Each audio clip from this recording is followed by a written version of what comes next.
ces éléments-là, on les retrouve sur ces diapos-là à travers ce qu'on appelle les autorisations de programme et les crédits et les mouvements. Au 4 457 000, donc, comme j'ai bien indiqué, donc, les projets engagés donc, ont un impact de 3 451 000. On avait aussi engagé des opérations 2020 qui n'ont pas été payées et qui seront payées sur 2021 pour un impact de 200 000 euros. Et après, la différence, je dirais, ça correspond aux besoins exprimés et identifiés par les services et les adjoints pour des investissements à réaliser en projet sur 2021 à la hauteur de 834 000 euros. Ces 834 000 euros, ils se décomposent, on va dire, pour la voirie à la hauteur de 340 000 euros, qui concernent principalement la rue Saint-Martin avec des travaux d'éclairage et des travaux de rénovation, on va dire, de la rue, des programmes de voirie à hauteur de 115 000, une étude de plan de mobilité qui est envisagée à hauteur de 48 000 euros, des éclairages pour la Bretonnière à hauteur de 31 000, plus divers. La partie bâtiment, les besoins exprimés sur un investissement sur la partie bâtiment, c'est 196 000 euros, donc ça concerne principalement le remplacement du chauffage, d'un chauffage à l'école maternelle pour 52 000 euros, donc un chauffage qui est en fin de vie. Il est envisagé aussi le projet des toilettes sèches sur le site Istad à la hauteur de 20 000 euros. Une mise en conformité ou une rénovation, on va dire, de tout le bâtiment, des services techniques avec de la sécurisation, de la motorisation de porte-garage, une rénovation de cours qui aurait un impact de 19 000 euros sur les investissements 2021, plus des équipements complémentaires aussi pour les services techniques avec l'achat de camions et du matériel pour 15 000 euros. Le volet urbanisme peserait, on va dire, pour une valeur de 132 000 euros dans les investissements 2021, avec principalement une AMO pour une étude sur l'extension de l'urbanisation du Vallon, des modifications de plan local d'urbanisme, des reprises de concessions au cimetière du divers. Autre élément d'investissement pour 2021, ce serait la restauration du tableau Saint-Pierre, du matériel informatique, du mobilier. Voilà, et j'ai oublié de citer aussi la réalisation la rénovation du site internet de la commune à hauteur de 8 km.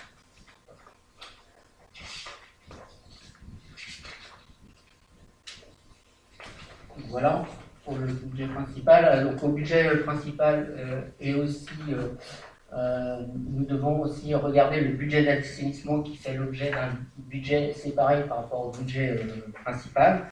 Donc, concernant l'assainissement, pour la même période, les différences d'équipement du budget d'assainissement s'élèvent en moyenne à 143 000, hein, donc sur les années qui courent de 2016 à 2019, et concernent l'extension principalement du réseau de la Vinonnière et la réduction des eaux parasites. Sur le budget 2020, la réfection des réseaux eau usée de la rue Jean Gabin qui a été réalisée.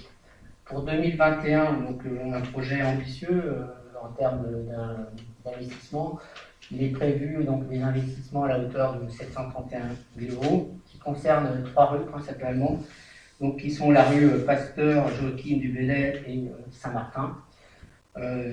Juste pour rappel, ce budget d'assainissement, c'est un budget qui s'autofinance.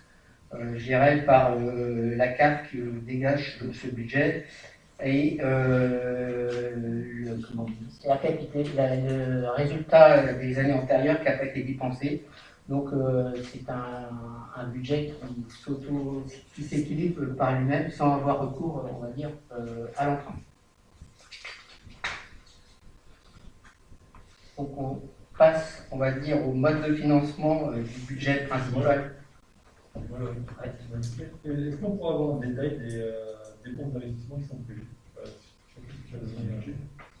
Que ce soit, C'est dans le budget. Ce sera dans le budget. on va voir, donc là, tout à l'heure, on va voir tous les orientations donc, d'investissement et ensuite donc, la liste précise, ce sera le budget. Là, l'idée, c'est de vérifier les équilibres, on va dire, budgétaires entre la partie fonctionnement et investissement. Ce qui est sur la partie investissement, ce qui va être sur lequel on va être en capacité de financer par la CAF, par, on va dire, nos réserves de résultats antérieurs et le recours à l'emprunt d'équilibre. Et c'est de débattre, on va dire, de ce juste milieu. Et une fois qu'on aura débattu ce soir de ce juste milieu, on pourra construire le budget avec les éléments issus du débat de l'orientation budgétaire. Là, ce sont juste on va dire, des grandes masses données à titre indicatif pour expliquer le volume d'investissement envisagé sur l'exercice 2021, mais à ce stade, ce n'est pas arbitré complètement. Donc, sur la partie modalité de financement des dépenses d'investissement, donc sur les années considérées, les dépenses d'investissement sont essentiellement financées par la subvention et la capacité d'autofinancement. Pour 2020, donc, les dépenses d'équipement sont à nouveau financées à près de 82% par la CAF et les subventions. Pour 2021, donc, compte tenu de la prévision de la CAF, on a vu au préalable qui est donc en retrait par rapport à 2020, ce sont les subventions accompagnées des emprunts qui permettront de financer les équipements. Si on regarde la structure de financement de nos investissements, donc ce qu'on appelle la détermination du besoin à l'emprunt d'équilibre. Donc, si on regarde pour 2021, donc les dépenses qui resteraient à financer après l'utilisation des reports des années antérieures, donc il y aurait 44% de nos dépenses d'investissement qui sont financées par les subventions. Donc sur 2021, les subventions, ce sont principalement les reliquats de subventions liées au projet Habitat qui nous reste à percevoir sur 2021. La partie donc CAF qui concourt pour 10% dans la structure du financement, le FCTVA qui concourt pour 10%, donc juste pour rappel, le FCTVA, c'est des remboursements de TVA qu'on perçoit sur nos investissements, mais avec une année de décalage, donc les recettes liées au remboursement de TVA sur 2021 sont liées à la TVA qu'on a payée sur nos investissements 2020, donc il y a un décalage d'une année. Et puis une source de financement qui contribue que pour 1%, c'est la taxe d'aménagement qui représente 50 000 euros dans notre budget. Et ces quatre sources évoquées ne permettent pas le financement complet de nos dépenses d'investissement, donc on projette de recourir à l'emprunt, et l'emprunt représentera 35% de la valeur des sources de financement de nos dépenses d'investissement, donc soit un emprunt d'équilibre évalué à 1 million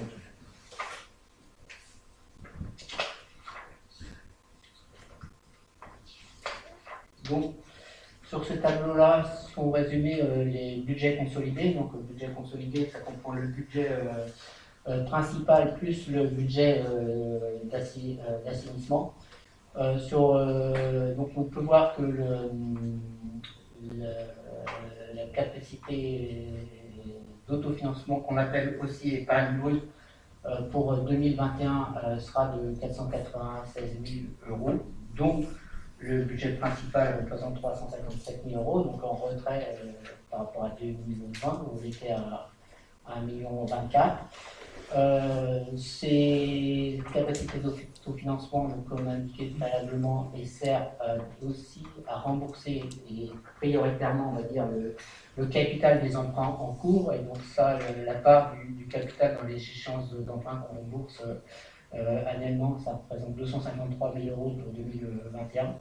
Donc, ce qui nous fait une épargne nette qu'on peut consacrer, on va dire, à l'investissement de 243 000.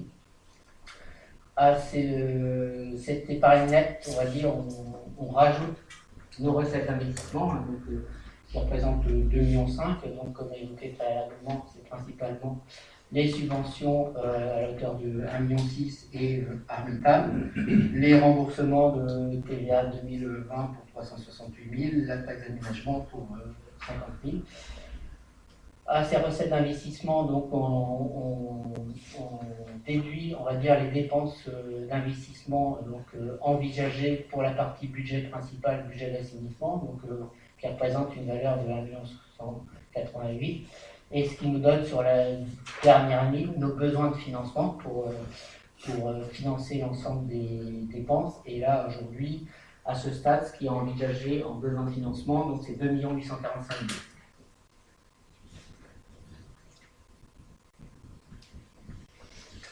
Alors, si on peut revenir sur la dépôt précédente, merci. Donc, les 2 845 000 euros, on a plusieurs possibilités pour les financer. On peut avoir recours aux résultats des années antérieures qui n'ont pas été utilisés, ce qu'on appelle les reports. À titre d'information, à fin décembre 2020, la trésorerie de la commune était de 2 millions, donc ce qui correspond à peu près aux résultats antérieurs qui n'ont pas été consommés. Donc ça peut être une source de financement de besoin des 2 845 000. Et l'autre partie, donc suivant le montant qu'on va consacrer des reports des années antérieures aux besoins de financement, sera équilibré par un emprunt qu'il faudra qu'on détermine en valeur. Soit on met l'ensemble de nos reports pour financer nos besoins de financement, soit on en met une partie, et donc le reliquat entre le besoin de financement et la partie qu'on va investir de nos reports antérieurs nous donnera la valeur de l'emprunt qu'on devra réaliser pour financer nos investissements 2021. Une question. Oui. C'est pas, enfin, vu qu'il a peu d'avance, c'est pas inquiétant? Non. Non, parce que le besoin, effectivement, il est de 2 845 000, mais on va dire en trésorerie à ce jour, on a 2 millions. Donc ça veut dire que si on veut réaliser l'ensemble de nos dépenses, effectivement, il faut recourir à l'emprunt, mais gérer l'emprunt et un mode de financement, on va dire, classique pour financer du long terme, même titre particulier, une maison que vous achetez, elle a une durée de vie sur une certaine longueur. La plupart des gens, ne la financent pas par épargne, mais plutôt par emprunt, et surtout un emprunt qui est calé, on va dire, sur la durée de vie des investissements qu'ils financent. Donc aujourd'hui, pour aller au bout de la question, c'est non, parce qu'on verra que dans les slides suivants, on a une capacité d'endettement qui est dans les valeurs qu'on s'est fixées. Okay. C'était juste par rapport au chiffre d'avant. Oui, non, c'est juste sur la forme. J'attendais que tout le déroulé soit fini pour faire mes remarques et pour que le débat il se fait pendant la présentation. Et du coup, il faut que je revienne en arrière, j'ai plein de choses à dire. Non, je préfère qu'on projette, et puis ensuite on pourra débattre, intervenir. Enfin, je suppose que vous allez intervenir sur plusieurs sujets. Ben, oui. Donc on peut passer à la diapo suivante. Donc la diapo suivante concerne la situation d'endettement. Donc pour 2020, donc, la commune n'a pas eu besoin de recours à l'emprunt. Le capital restant dû au 31 décembre 2020, l'ensemble des emprunts représente 2 352 000. Et si on regarde en budget consolidé, donc c'est le budget principal plus l'assainissement, donc l'endettement, le reliquat d'endettement, on va dire à fin 2020, ça représente 2 604 000. On peut voir sur le détail des emprunts sur cette diapositive. Donc on a 11 emprunts en cours. L'ensemble des 11 emprunts représentait une dette initiale à 5 677 000. Aujourd'hui, il nous reste 2 604 000. Donc il nous reste que 45% de la dette initiale à rembourser. Le dernier emprunt majeur qui a été fait, donc on le voit, c'est en 2018, donc un emprunt de 1 million. qui avait pour objet le financement des travaux du restaurant plus la rue Laennec. Et c'était un emprunt qui avait été contracté sur 25 ans, donc avec une échéance finale prévue en 2043.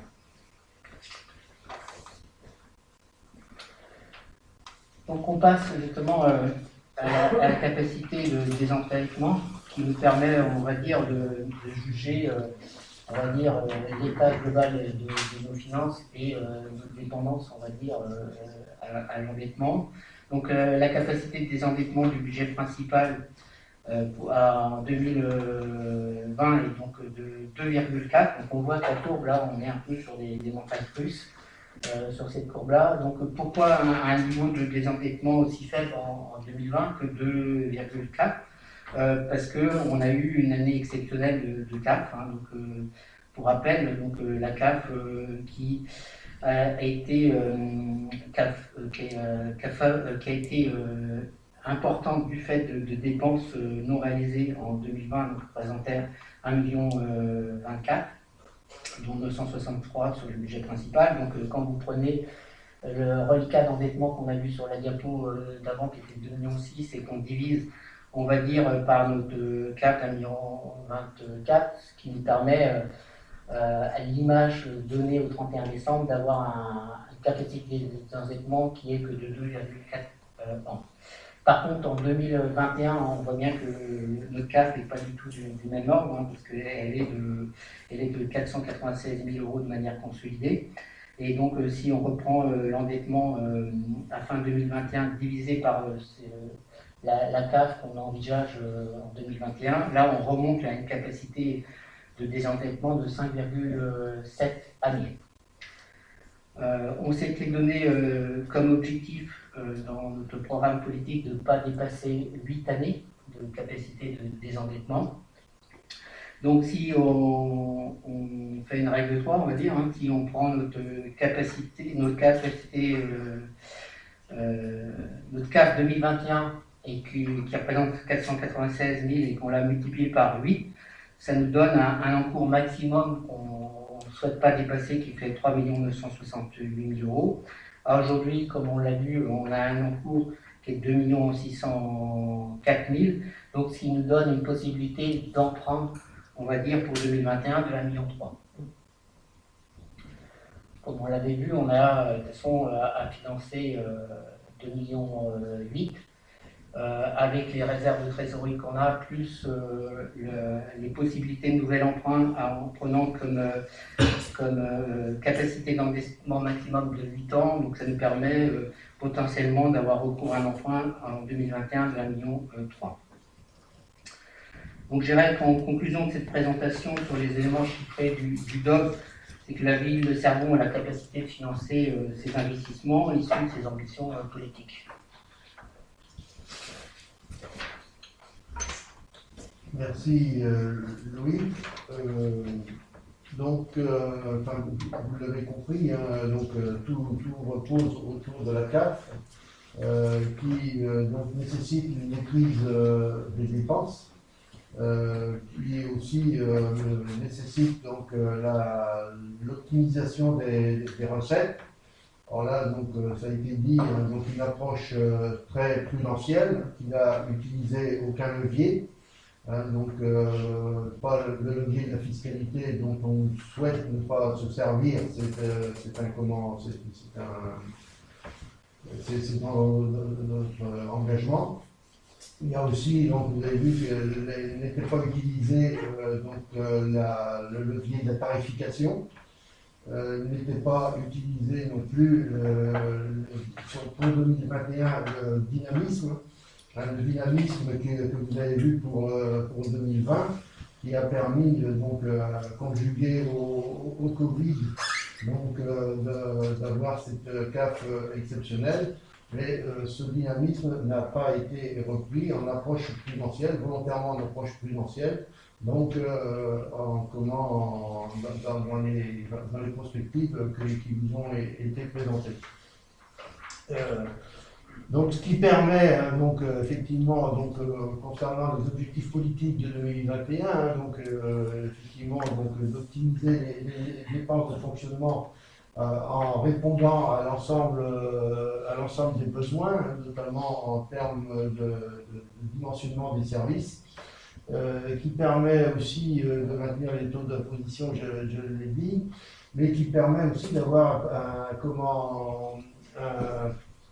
programme ambitieux au niveau des investissements pour encore améliorer donc, les services rendus à nos concitoyens, tout en offrant donc toujours une qualité de service, puisque donc, le budget nous permet aussi, et c'est heureux, d'assurer le fonctionnement de nouveaux équipements, et tout en gardant une santé financière saine, puisque donc, quand on dit on ne souhaite pas dépasser 8 années en capacité de désendettement, c'est le critère qui est retenu pour dire que les communes, une commune donc, est en bonne situation financière jusqu'à 8 années de capacité de désendettement. Entre 8 et 11, on va dire qu'on va faire attention. Et puis au-delà de 11, par contre, je pense que le préfet commence à s'occuper de nous. Mais voilà. Donc, alors, vous allez me dire pourquoi aller à 8? Eh ben, c'est pour tout simplement, c'est aussi la volonté de soutenir l'économie au travers des investissements. Parce qu'une capacité de désendettement faible, ça peut être considéré comme vertueux, mais à l'inverse, c'est aussi, ça peut être aussi considéré comme, on va dire, une timidité à l'égard de l'investissement et notamment donc, du soutien au secteur économique. Donc les communes ont des capacités, alors il ne faut pas, effectivement, c'est pas, il faut avoir un raisonnement avec une prospective, mais il est important, me semble-t-il, que les communes, sans investir, bien sûr que les investissements doivent aussi et surtout répondre aux besoins des concitoyens, mais lorsqu'on a des demandes et des besoins au niveau des concitoyens, il est important d'utiliser toutes les capacités financières de la collectivité pour y répondre, me semble-t-il. Voilà un petit peu. Donc, est-ce que vous voulez, est-ce qu'on peut poser les questions, donc débattre sur les chiffres, et puis ensuite on donnera les orientations par secteur, donc de ce qui est un peu envisagé en termes d'investissement. Oui, qui veut intervenir? Oui.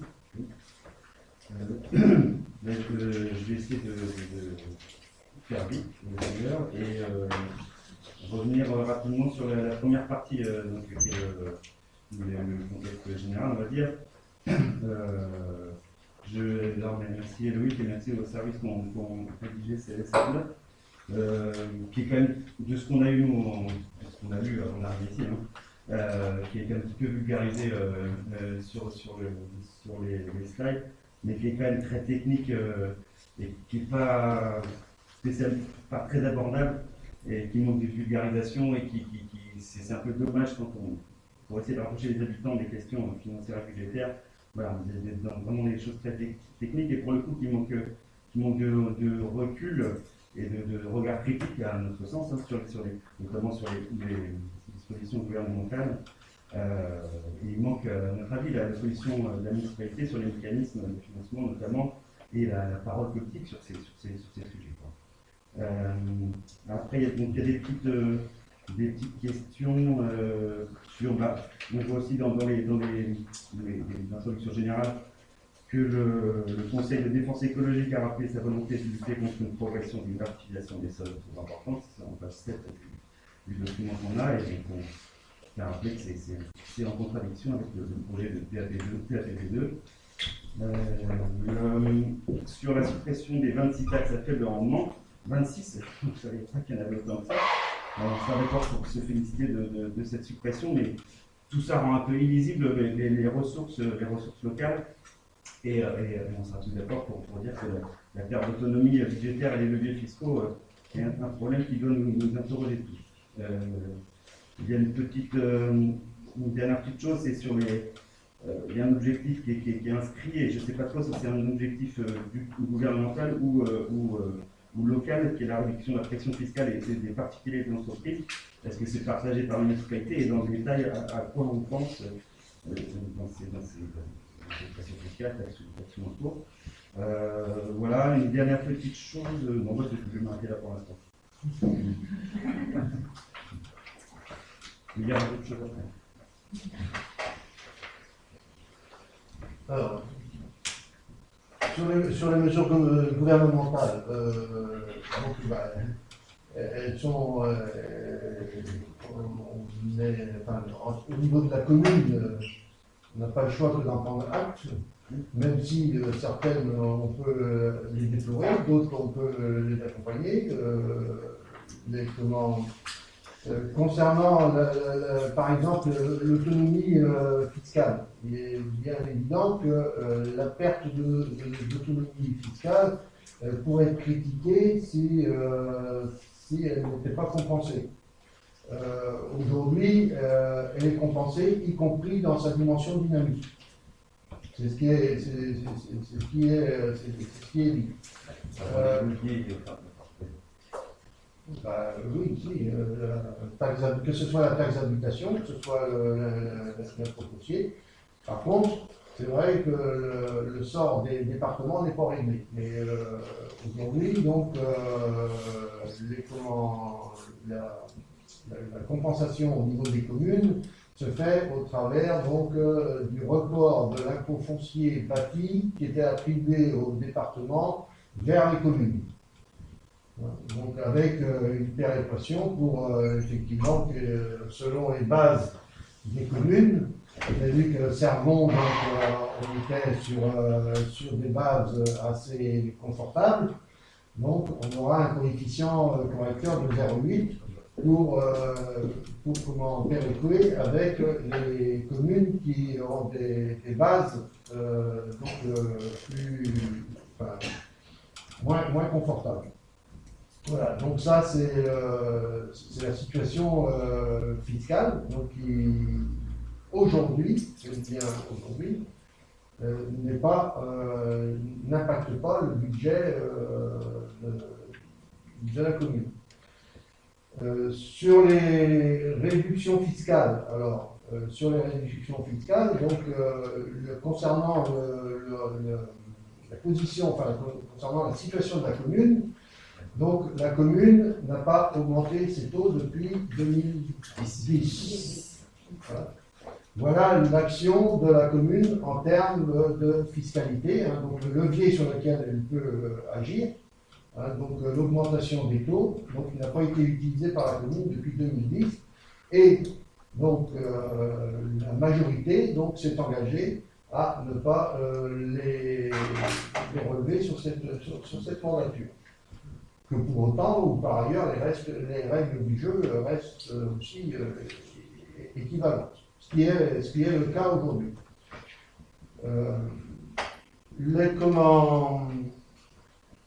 Il est vrai que le budget de la commune, globalement, la bonne santé du budget de la commune est portée par le dynamisme. Ce qui permet effectivement de ne pas augmenter la pression fiscale, ce qui permet aussi de maintenir la tarification, y compris avec des grilles de solidarité, de maintenir la tarification dans des niveaux plus que raisonnables lorsqu'on compare avec les autres communes. Je prendrai l'exemple le plus important concernant la commune, ce sont les services scolaires et les périscolaires surtout, que sont le restaurant scolaire et la LSH. Voilà aujourd'hui comment donc le budget effectivement repose sur le dynamisme, les chiffres qui ont été présentés, donc le montrent très bien. C'est l'augmentation des bases et pour laquelle la commune a toujours donc aujourd'hui la possibilité de s'appuyer, sur lequel la commune a la possibilité de s'appuyer. Hein, puisque, bon, alors, certes, il n'y a plus la taxe d'habitation, mais on repose sur l'impôt foncier bâti. Il vous a sans doute pas échappé, hein, donc dans la progression de la fiscalité, hein, donc des recettes fiscales, vous avez vu donc une progression, notamment sur 2 années de l'impôt foncier bâti. C'est directement le résultat du développement urbain et économique. Donc à peu près pour moitié. Certes, ce n'est pas une fin en soi, mais c'est voilà, un dynamisme qui permet de répondre à des services, à des besoins des habitants, et aussi d'actionner les leviers de la solidarité sur l'ensemble des services rendus.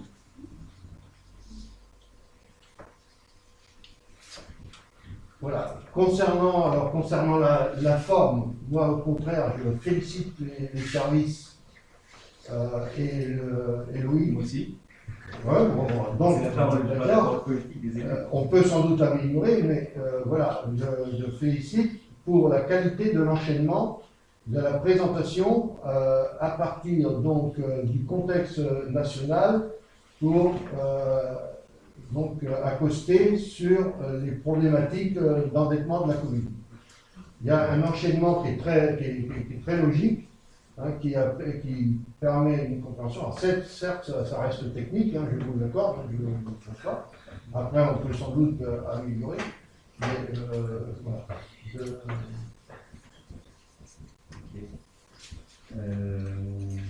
Donc là, j'arrive à page 11 du document.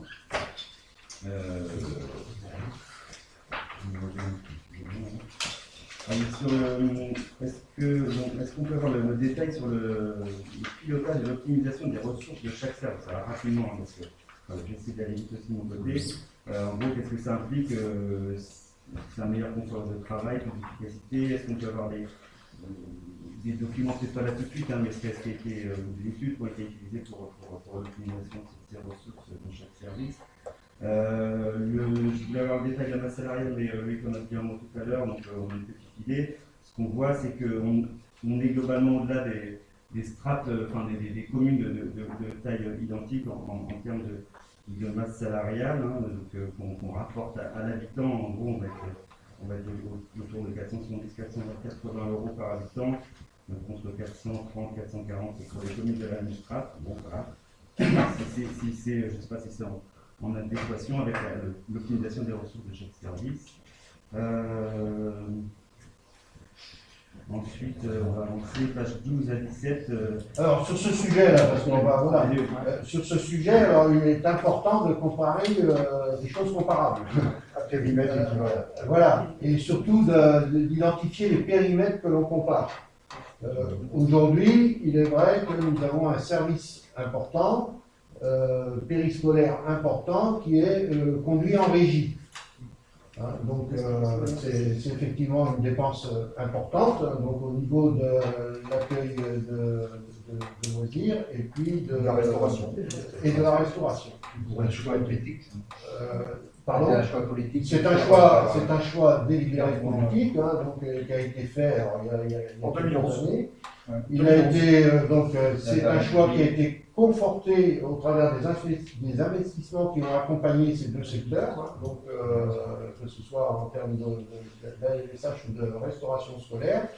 C'est un choix qui est conforté au niveau des marchés qui sont passés, qui accompagnent le fonctionnement de ces deux services, mais c'est un choix qui est effectivement générateur de ressources humaines, qui nécessite des ressources humaines, hein, notamment en termes d'accompagnement. C'est l'accompagnement des enfants à la LSH, mais c'est également l'accompagnement des enfants le midi. Hein, donc, peut-être que ça ne le dit pas, mais sur chaque table, il y a un adulte. Sur chaque secteur. Enfin, sur chaque secteur, il y a combien d'adultes qui accompagnent Un par niveau. Voilà. On fait 8 adultes, on peut faire 8, Voilà. 9. Ok, très bien. Bon, c'est un. Voilà, faut. Alors, effectivement, hein, sans doute qu'on est un petit peu au-dessus en termes au niveau des strates, mais il est important de comparer les services.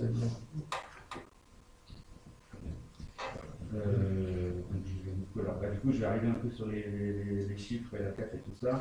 Donc on l'a vu, hein, ça explose en 2021, plus 540 000 euros, et en conséquence une chute de l'ordre de 100 000 euros pour la CAF. Je vais voir les détails, mais du coup on en a eu un petit peu, puis on verra par la suite dans les budgets. La dépense d'investissement, on l'a vu aussi, augmente de plus de 2 millions d'euros. C'est considérable. C'est voilà, c'est 1 million de plus que 2019 et 2020, qui étaient des années où il y a eu aussi de l'investissement. Si on rapporte la CAF par habitant, c'est quand même des critères qui permettent de se mesurer. Hein. Voilà, notre commune notamment, on va être autour de 100 euros si les calculs sont un peu près corrects, contre 190 pour les communes de la même strate. C'est quand même pas inquiétant, mais il faut quand même bien mesurer tout ça.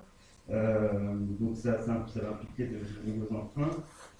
Alors si tu l'as un peu précisé tout à l'heure, moi j'étais entre 800 000 et 1 million d'euros, ça va être très simple, il y a 3 euros d'emprunts nouveaux. Donc ça veut dire qu'on va avoir un endettement global de 3, on était à 2,6 millions, on va être à 3,5 millions. Voilà. Alors c'est là aussi où la réponse était on va arriver à 8 euros par habitant, c'est ça. Pas par habitant, non, c'est une Si on capacité. emprunte 1,3 million, on arrive à 8. Oui, une capacité de désendettement par rapport à la CAP de 2021, il nous faudra le temps pour rembourser nos dettes. C'est ça. Ok. Et donc là, la question, il y a une autre petite question annexe, mais c'est par rapport aux emprunts. Est-ce qu'on est en capacité de renégocier certains emprunts? Il y a des taux que j'ai vus qui étaient à 4,5%. Les banques empruntent à 0, voire moins. Voilà, est-ce que c'est possible pour une collectivité? Je ne sais pas, c'est une question que je pose. Voilà, en gros, sur cette partie, bon, c'est pas que les chiffres sont inquiétants, mais bon, il y a quand même un certain nombre d'indicateurs qui sont à la baisse de la hausse, je pense que tout on le voit, mais voilà, on se demande est-ce qu'on n'est pas allé trop vite sur les dépenses, sur l'investissement. Est-ce qu'on n'a pas fait trop de gros projets en même temps? Est-ce qu'on n'a pas vu trop grand en fonction de la taille de la commune? Est-ce que vous allez sûrement nous rassurer, hein. Et est-ce que voilà, on n'est pas, est-ce que c'est pas les conséquences du développement en France? Voilà, on a eu l'occasion de dire déjà. Et voilà, il y a un investissement massif ou en tout cas important qui aurait pu être fait dans la transition écologique, même si on sait que c'est transversal, ça ne transparaît pas dans ce document du tout. Concernant la transition écologique, c'est au travers des projets qu'il faut l'intégrer. Même si, alors, effectivement, après, c'est dans la qualification des projets qu'il faut effectivement. D'accord, mais ça ne nous échappe pas. Concernant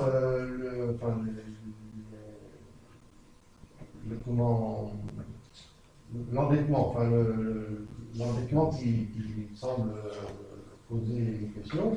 Encore une fois, on est sur une approche très prudentielle de ce budget, certes, qui génère aujourd'hui une CAF qui est peut-être donc en dessous des indicateurs concernant les communes de même strate, mais qui alors, il faut aussi, là aussi, comparer les choses comparables. Aujourd'hui, quand on dit 100 euros donc, de CAF, c'est sur un budget prévisionnel. On n'est pas sur un réalisé. Les résultats que l'on a à notre disposition pour la comparer sont sur des réalisés. Vous l'avez vu, si on prend le réalisé 2020, on va être très au-dessus pour le coup en positif, très au-dessus des indicateurs de comparaison. Donc, sur les barres, en 2020, on est à 900, enfin, 220, encore une fois, Loïc l'a très bien dit, il ne faut surtout pas prendre ça comme référence, puisque c'est lié à des dépenses non réalisées, liées à un contexte que l'on connaît. Donc, il ne faut surtout pas prendre ça comme référence, hein, mais il faut plutôt rester sur le niveau de CAF structurel hein, qu'on avait habituellement autour de 500. Moi, je voudrais compléter effectivement cette réflexion, c'est que, effectivement, tu comparais les chiffres de 2019, il faut savoir qu'au mandat précédent, on a été globalement sur une année de réflexion, d'études, avec des investissements qui aujourd'hui, effectivement, voient le jour. Donc, c'est peut-être aussi cette différence entre l'année 2019 qui a été plus une année d'études, de sortie d'études, et aujourd'hui des études qui sont sorties qui, voilà, on va voir aboutir des choses qui sont en investissement. Ça peut être aussi merci. Bon, et pour compléter la CAF, donc la CAF effectivement qu'on a projetée pour 2021 est de 374, mais on sait très bien qu'aujourd'hui elle est minorée parce que au vu de l'évolution de la fiscalité et comme on n'a pas d'éléments, on n'a pas voulu anticiper la hausse de la fiscalité, mais potentiellement on devrait avoir une CAF réelle en fin d'année qui devrait être supérieure à 374 000 euros. Donc si on a 90 000 euros supplémentaires, on va dire, de CAF fin 2021, forcément, notre capacité d'investissement ne sera pas évidente. Même si on a pris cette hypothèse-là en début d'année pour dimensionner, on va dire, l'enveloppe d'emprunt qu'on peut faire sur 2021, il est fort probable que fin 2021, la CAF sera supérieure à 374 et qu'on recalculera, notre capacité de désendettement en 2021, on sera en dessous de 8 ans.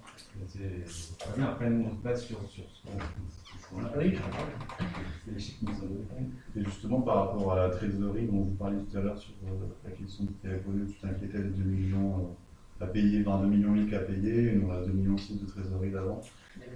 Est-ce que c'est quoi? Est-ce qu'il y a un coussin confortable à garder en trésorerie? Vous parliez d'un prêt possible jusqu'à 1,3 million. Est-ce qu'on va jusqu'au maximum du prêt? C'est mieux d'aller au maximum du prêt ou plutôt de garder plus de trésorerie? Alors, non, on ne contraindra pas l'intégralité des réserves, on va dire, au financement des emprunts. Effectivement, il faut qu'on ait des marges de sécurité. Donc, à ce stade, on n'a pas encore arbitré, mais je pense que garder 300 000 de marge de sécurité, je pense que c'est une bonne valeur. Et donc, oui, plutôt consacré qu'à 1,7 million. Mais je dirais, c'est quand on va établir le budget courant février et on pourra le voir à travers la commission finance, c'est là où on fera les arbitrages et je dirais les équilibres entre la partie de nos réserves qu'on va consacrer à l'investissement et le montant de l'emprunt. Mais effectivement, on ne mettra pas 100% de nos réserves en financement d'emprunt, ça c'est sûr. Voilà. Et donc, pour compléter ce que dit Loïc, effectivement, il est important de garder cette sécurité en termes de trésorerie et qui est complétée aujourd'hui par une ligne de trésorerie qu'on peut ouvrir, hein, qu'on n'a pas ouvert depuis un certain temps, qui est déjà de 300 000 euros. Donc, ce qui fait ajouter aux 300 000, ça fait 600 000 de trésorerie qui permet de fonctionner aisément. Avec les services. Et ça vient d'où ces 300? C'est une trésorerie comme vous? C'est une autorisation découverte qu'on a si jamais on peut avoir du décalage, je dirais, sur la perception par exemple des subventions ou des taxes de l'État par rapport aux dépenses qu'on doit payer, notamment à l'État, où on n'est pas toujours dans la maîtrise des échéanciers de paiement, alors, notamment sur la partie recettes. Donc on peut avoir à un moment un décalage qui fait qu'on a besoin d'une aide de la banque, et pour sécuriser cette partie-là, on a une ligne d'autorisation découverte de 300 000. Donc si on garde 300 000 de réserve de trésorerie plus notre ligne de découverte de 300 000, donc ça nous laisse 600 000, je dirais, de sécurité. Et ces 300 000, ils dépendent de la taille de la commune, du nombre d'habitants? Pas du tout, c'est nous qui décidons de la valeur. C'est une volonté de l'ouvrir. Voilà. Je dirais qu'elle est un peu aussi indexée. On a vu que la TVA, on paye, on se la fait rembourser que l'année d'après. Donc que ça, déjà, il faut le financer sur une année. Donc cette ligne de découverte peut potentiellement nous servir à financer la TVA qu'on paye au moment où on paye les artisans ou les intervenants et au moment où on se fait rembourser par l'État, donc les années d'après. Donc là, on a besoin de le financer sur une année la TVA. On ne va pas faire un emprunt pour ça, donc cette partie-là, elle est soit financée avec une réserve, soit on active une ligne de découverte si nécessaire. Et aujourd'hui, on a une ligne de découverte de 300 000 €. On n'a pas répondu à la question sur la négociation des emprunts. Donc oui, c'est possible de renégocier les emprunts. Alors dans la dernière mandature, toutes les tentatives ont été faites. Hein. Par contre, lorsqu'on renégocie un emprunt, il y a plusieurs éléments. Enfin, vous connaissez, c'est pareil, c'est la même chose pour le particulier. Il y a le taux, la variation du taux, mais il y a aussi les frais annexes, les frais de débit, dans certains cas, enfin, c'est des négociations actuellement. Alors, il est souvent intéressant, lorsqu'on fait un nouvel emprunt, c'est à ce moment-là qu'il est intéressant d'intégrer la renégociation des emprunts. Mais bien sûr que si on a l'opportunité de renégocier les emprunts, on peut le faire. Et on le fera. Et après, on voit que les taux importants sont des emprunts, on va dire, d'une certaine ancienneté, donc le capital restant dû sur les emprunts Oui, c'est ça, est faible. Même si on renégocie, de toute façon, l'impact sera important. Et effectivement, une nouvelle emprunt peut servir de levier pour la renégociation des emprunts.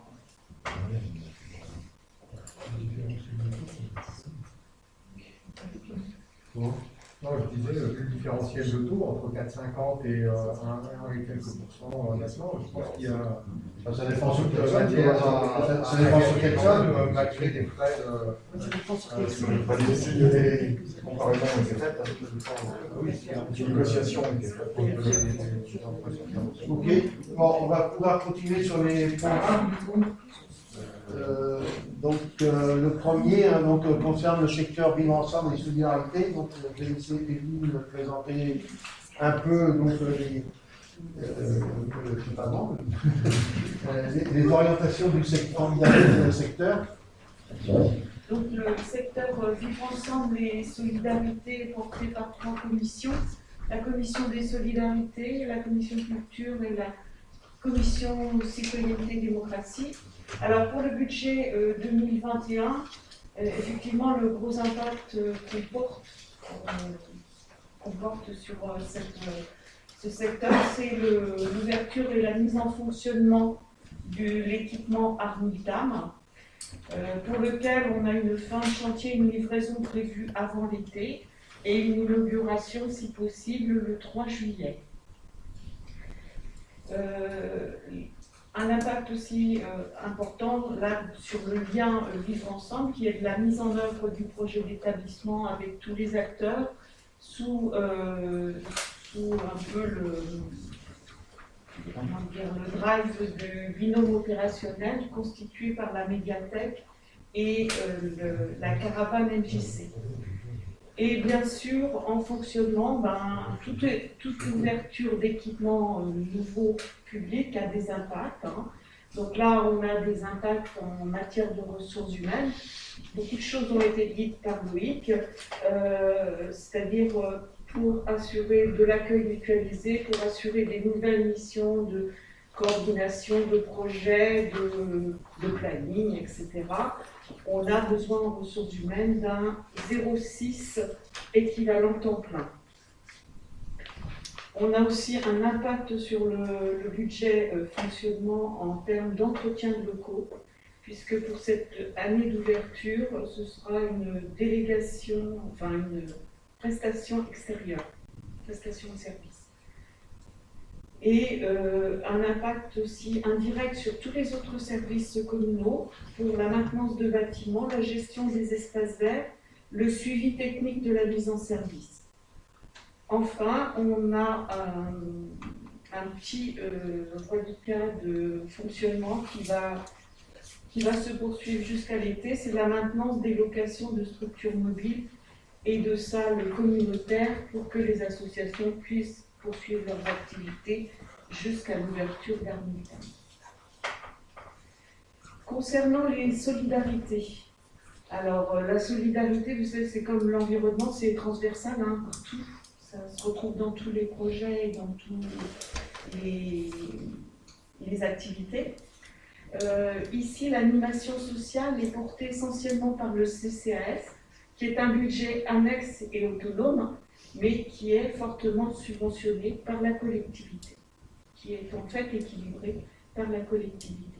Donc ça aussi, c'est un point qui figure en fonctionnement du budget principal. En 2021, l'objectif des solidarités, c'est de bien s'intégrer dans Armiltan et d'y développer des projets partenariaux et de prévention.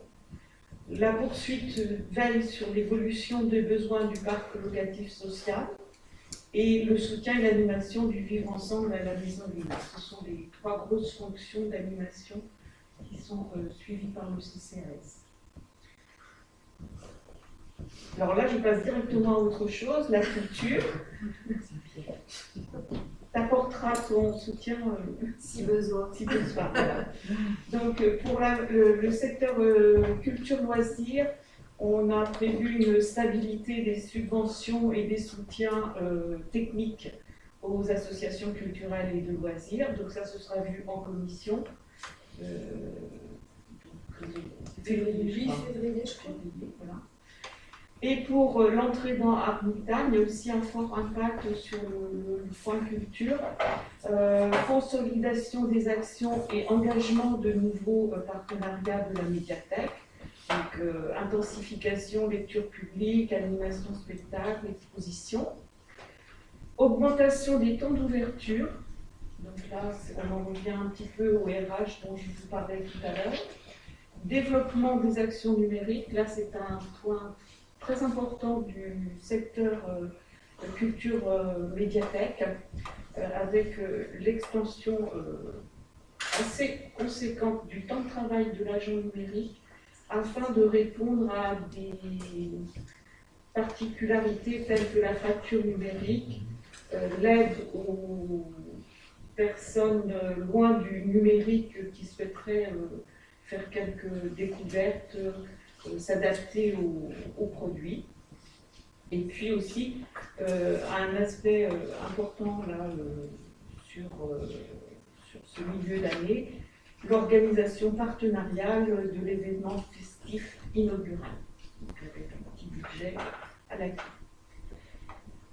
Concernant le patrimoine communal, on repositionne une reconduite de budget pour la restauration du tableau Saint-Pierre repentant qui figurait dans l'église de Servoz-sur-Vilaine, qui est un patrimoine pas classé. Alors, je crois qu'il est inscrit au monument historique depuis 2013.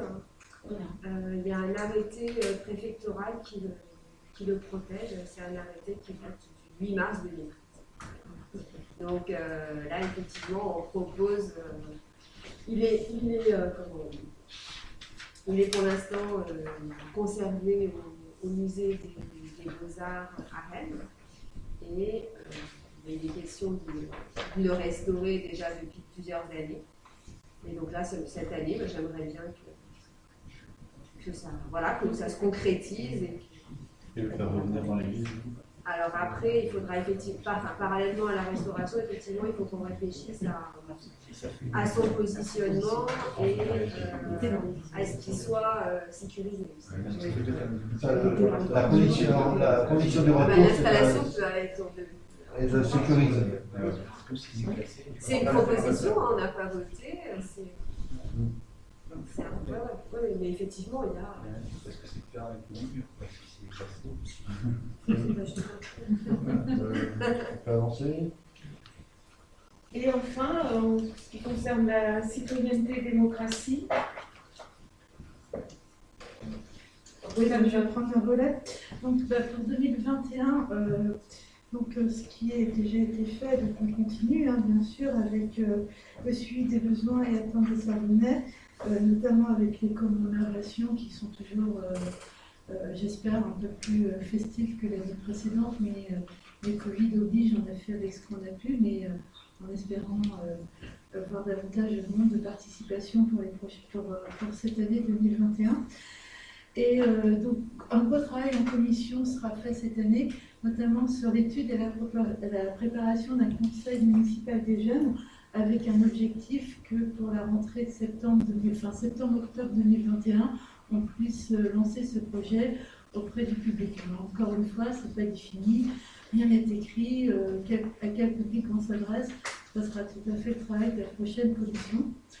Ensuite, plusieurs animations de temps fort autour de la citoyenneté que moi j'ai déclinées sur trois axes qui peuvent se présenter soit en une semaine de la citoyenneté, en week-end ou des temps parsemés, notamment l'accueil des nouveaux arrivants parce qu'on s'est rendu compte que c'était une attente des Savonnais.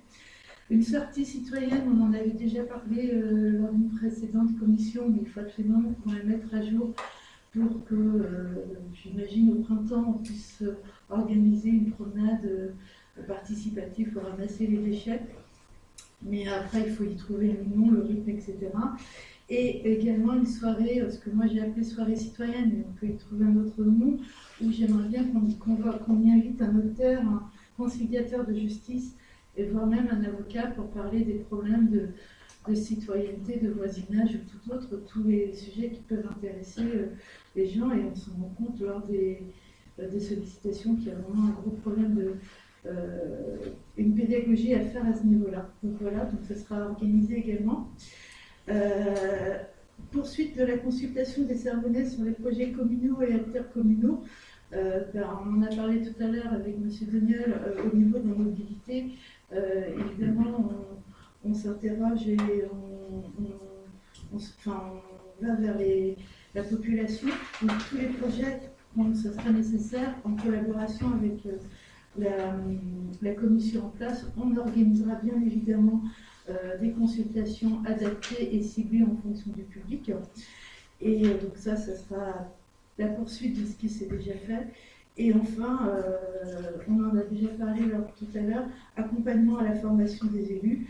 Je l'avais noté déjà précédemment, et donc c'est un accompagnement fort, et je vous invite à vous inscrire dès que possible, dès que vous avez une formation qui vous convient, sachez qu'il y a une formation adaptée. C'est pour vous. Voilà. Merci.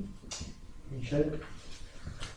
Donc pour le secteur éducation et sport, pour le secteur éducation, donc au premier semestre 2021, donc on travaille sur le renouvellement du PEDT, le projet éducatif territorial, donc qui doit être donné aux partenaires pour juin 2021, et la réalisation d'une étude jeunesse sur ce 11-17 ans sur ce premier semestre également. Pour ce qui est du restaurant scolaire, donc je rappelle qu'en 2020, un nouveau marché des denrées alimentaires a été attribué au cours de l'année, à l'été donc. Je rappelle aussi que les derniers contenants en plastique ont été remplacés par de la vaisselle en verre. Et donc l'objectif pour 2021, c'est la poursuite du développement de la proportion des produits labellisés, dans le cadre de la loi Egalim et plus si possible. Pour ce qui est d'Arlequin, donc les services périscolaires et extrascolaires municipaux, renouvellement du projet pédagogique et donc mise en place de ce projet pédagogique sur tous les temps périscolaires et extrascolaires et également la pause méridienne. Poursuite des parcours thématiques du mercredi dans le cadre du plan mercredi. Donc ça c'est le plan mercredi, c'est en relation avec la CAP et la DDCSPP, donc la Direction départementale de cohésion sociale et protection des populations.